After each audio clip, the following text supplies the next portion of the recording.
Hey, hey, happy Friday. I am Meredith. I am here with our message for the 3rd of November, 2023. We're back with Bonefire Tarot. What do we have going on? We've got the sun in Scorpio, the moon is in Cancer, and our retrogrades will be -1 planet as of tomorrow. We'll be taking Saturn out of the lineup. It goes direct tomorrow. Woo! Saturday the 4th. Okay, so I'm going to take it off the table now. We can start celebrating. Tuning into the energy atmosphere, of course. What's on offer to us according to tarot? Our first card. Ooh, High Priestess. You know, this is a card that I feel is one of the heavies in tarot. I know most people assign that to cards like the Tower or the Devil. I assign it to the High Priestess because her information and her energy kind of sneaks up on us and gives us epiphany and surprise. She's also very discreet. There's an energy of discretion around her. So when I see this card, I recommend that we all curb our word vomiting. Hold something back.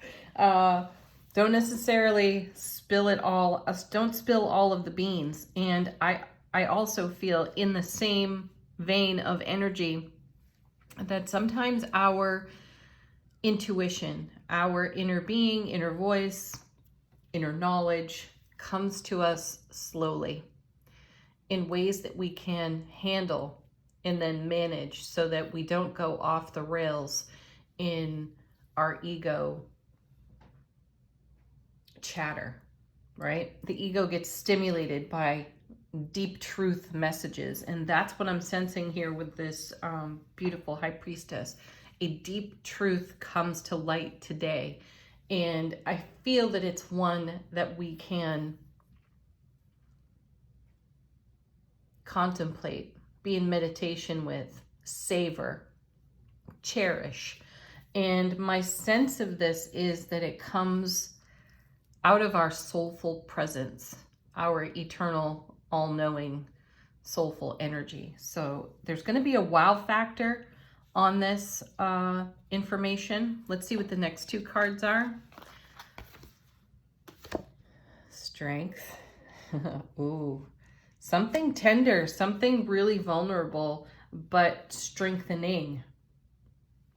And paired with the Star. Ooh, these two cards are connected in the major arcana, by the way. The Star card has us keeping the faith for what's in development. And there's almost always 8 stars on the card, which connects us to number 8, strength. So these two go together quite nicely, and they've come together for us in the reading. And we're starting off with 3 major arcana. So there's a big deal of a message in development now. The strength card is, it's a harmonization between our courage and our vulnerability. And it's also not watering, it's a message of not watering ourselves down, right? It's having the courage to share our vulnerability, which makes us exceptionally strong within self-relationship. And it's that kind of strength that has us maintaining faith for everything that's in development in our heart space. And we're getting a message about that today. Something is becoming clear and obvious, and it is something to be cherished and savored. It's for you and you alone in your heart. So in your heart of hearts, in the deepest aspects of your relationship to self, the part of you that is impossible to share with anyone, anywhere else, this message brings something so fulfilling and so wholesome to your being that perhaps you don't even want to speak it, because to speak it would be a limitation. Let's see what else we've got. The next two cards together we have the Four of Cups paired with the Six of Cups. Holy moly. Okay. So most people view the Four of Cups as a card of apathy. And, you know, typically the person's pouting under a tree. They're looking at 3 cups. Usually those cups are spilled. And it's as if they're in review of good times that have come and gone. Meanwhile, they don't see the 4th cup incoming, usually from behind, from the divine hand. So for me, the Four of Cups is a card of count your blessings. Let's go back to savoring and cherishing the good times that have come and have gone. You know, now we have great memories. So let's count our blessings. And in that energy, in the energy of counting blessings, you're fostering happiness and joy, and that becomes the ripple effect and the broadcast that the universe listens to and responds to and delivers more of. Then we have the Six of Cups, which it's called the soulmate card in tarot. And it was this deck that enlightened me to perhaps receiving from our soulful presence. So this character handing something, a cup off to this character here. I see this one as the soulful presence, and this one is our earthly waking consciousness occupying this human vessel here on the earth plane. And we're starting the reading with the High Priestess. So we are in receiving yet again. This whole week, the cards have been pointing us in the direction of receiving the very things we're manifesting for and with, right? And in the Four of Cups, we're receiving a 4th cup. And it's not just any cup, it's the Ace of Cups. So here we have a super stable emotional environment in which to receive what we've long been fostering in our heart space. And my sense of this is that we are now vulnerable enough to courageously accept from ourselves on the soul level. And it's incoming now with these cards, because you are first and foremost your own best soulmate. So that's how it fits into the soulmate card for me in tarot. And the Four of Cups being a card to count our blessings and to reinvigorate our vibe of happiness and stability puts us in a great position for receiving. Let's see what's next. Look at this.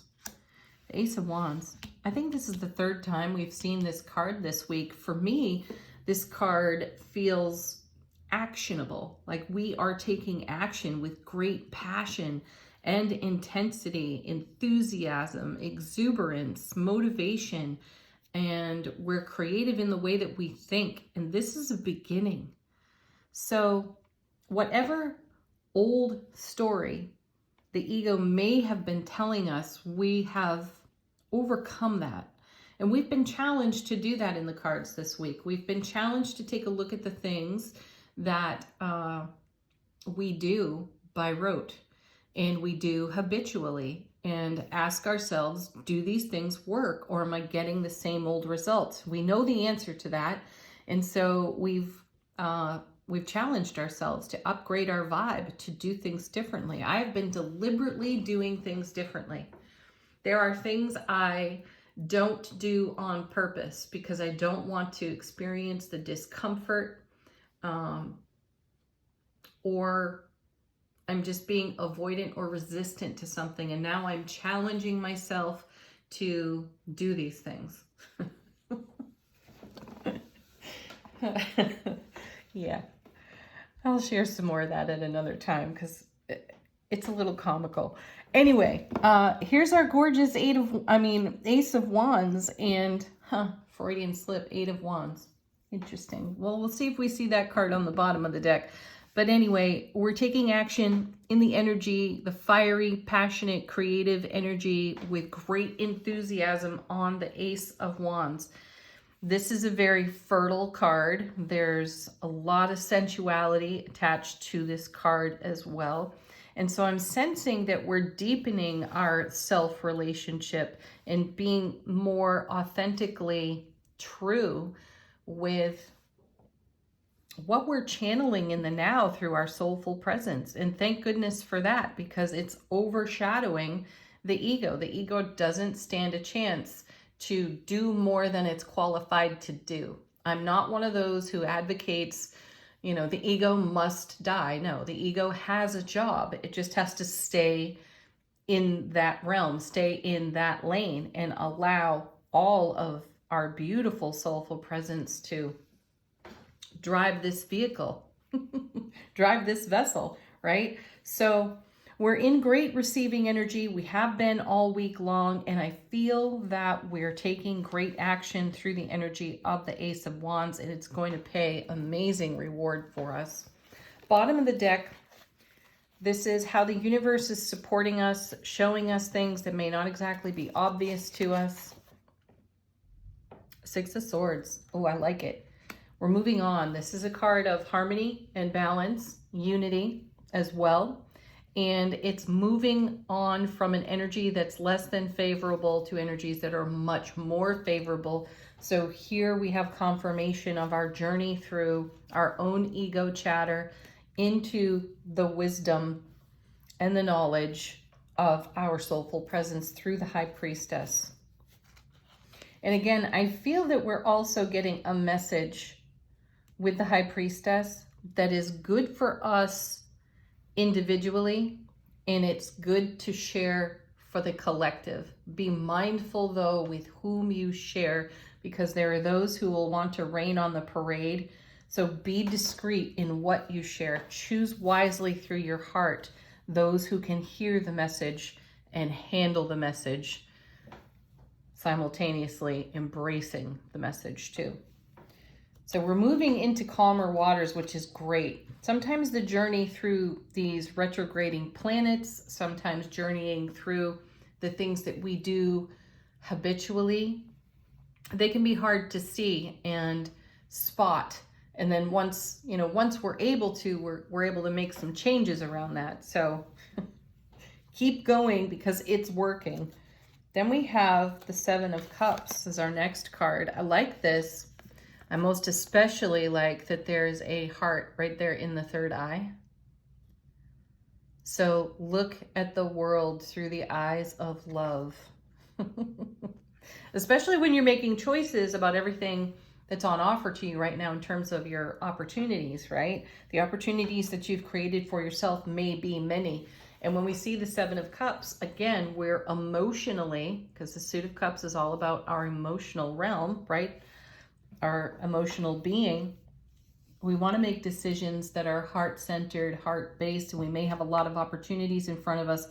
What brings heaven to earth for us? What is the most likely choice that gives us a heaven on earth life experience? Choose that. And it's not that the other opportunities are going to go away. They will cycle back through. Though if you are vexed for how do I pick? Just say, I accept it all. And then allow and accept, radically accept. Here comes that message again. Radically accept what's on offer to you in the moment. Look at the world through the eyes of love and trust yourself to choose wisely one moment to the next. Oh, goodness. No issue there, because here comes the Queen of Swords. Very discerning. Holding the Ace of Swords. Brilliant clarity, everlasting strength with her. And she's also the no BS queen. She just doesn't take any nonsense or shit. And she certainly doesn't take it from herself or her own ego. She knows exactly how to deal with it. And one of the great messages about the King and the Queen of Swords is they're always looking at the bigger picture. So within our self-mastery, we're going to want to take a look at the bigger picture. And when it comes to making a choice off that Seven of Cups, and allowing heaven to touch earth within us, it means that we may have to make a harder decision than we at first anticipated, though this brings great reward, as I said. And I feel a connection between this queen and Saturn going direct. Take that for what it's worth. Run that through your own intuition and see where it lands within your heart space. I don't necessarily know a lot about the astrology of Saturn going direct. It might be worth checking out on a good astrology website. Read about it for your sign in particular, and that may give you some more clarity around these cards. Ooh, next we have another 7. We've got 2 7s. Why did I think we had 3? 7 of Wands. Oh, hey, there's the 8 of Wands. When you add the ace to the 7, you get the 8. The 7 of Wands is often spoken of in terms of being defensive, protecting what one has. And I see the card differently, naturally. I see the 6 of Wands here, which is success and victory, homecoming to our own heart space. Though this artwork here could indicate that at times this is the posture we take when dealing with our own ego. And maybe that's the defensiveness. We have to be able to face our ego and its willingness to shoot things down and be overprotective. Anyway, the 7 of Wands is really a card about seeing the bigger picture. And this queen certainly sees the bigger picture. She makes decisions for her realm, her collective, right? So take a look at your realm, your collective, and make decisions accordingly that bring you closer to heaven on earth for yourself. So that's what the 7s bring. They bring a heaven on earth opportunity to us. We don't anticipate when we hear something like that, oh, I'm experiencing heaven on earth. We don't anticipate hardship there. And yet, there are some more challenging decisions than we ever considered at first. So go for the choice that's going to expand this heaven on earth life experience. Oh my goodness, because last card, here comes the 2 of Cups, showing up in the way you desire to be met, and definitely being met. The 2 of Cups is one of my favorite cards in tarot. And I love that in Bonefire, the couple on the card is embracing. They're unified. This is our divine feminine and our divine masculine. The card indicates an ever deepening and expanding bond. And that's what's happening in self-relationship. And I feel that this is the message incoming from the High Priestess. And we have a great moment of epiphany for something that we've long held in heart space. Star had the courage to be vulnerable enough to radically accept and allow whatever this is to actually pop through the veil between, oh, I don't know, dimensions in our ascension process, 3D, 4D, 5D. We've had the courage and the vulnerability to walk our way through all of this and actually receive the very things that we've prayed for. And all of these cards indicate that we are in receiving. And more decisions are going to come in connected to that receiving. This is why I think we saw the Tower earlier in the week. Maybe it was just yesterday. But anyway, we did see the Tower, and the reminder there was to make way for what's coming because you're receiving what you asked for, and there's got to be room for it. So the 10 of Pentacles was in that reading as well, which is the everything card. So make sure you have room for everything that you are unified with now and unifying with, as our manifestation is in development and we are in receiving. All right, angel answers. Great deck for answering questions, receiving confirmation or messages from our own guides, angels, and ancestors. I'm going to relate it to this particular reading, but you certainly ask a question of this deck for yourself and see what the cards have to say.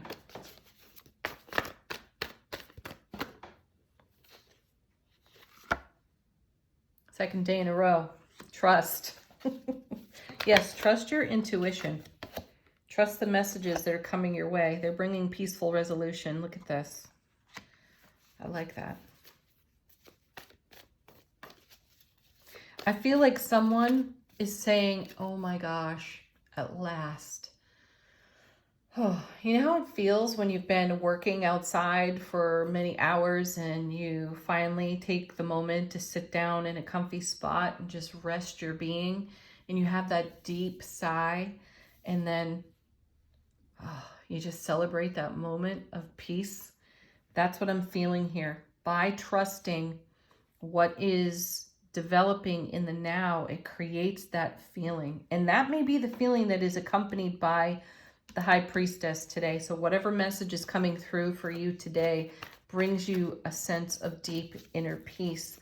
Or, you know, you're able to take a look at the journey that you have undertaken through the Star card, and you may be marveling at your own strength card, that you are where you are in this moment of receiving, and you are in awe of the journey, and then the peace that comes from that. How appropriate. Listen to your intuition, because it is bringing you big happy changes. You can see that all over this reading. I mean, it starts with the High Priestess. Listen to your intuition. Big happy changes. Ace of Wands. Strength. Star. Four of Cups. Six of Cups. This is amazing. I feel like we need one more.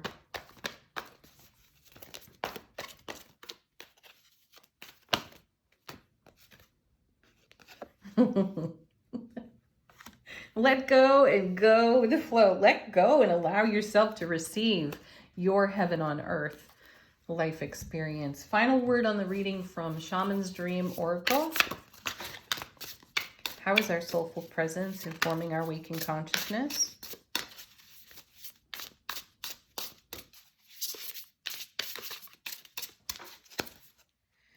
And we've got,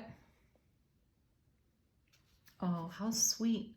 Heart, home, compassion. Yeah, trust, peaceful resolution, compassion. It's your happy that makes the big changes, Star card. Let go and allow yourself to receive. Have a beautiful Friday, everybody. Do hit the like button, subscribe here to the channel.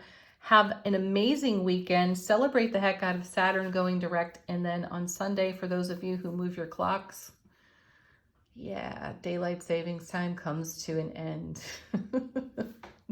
Peace, joy, happiness. Namaste.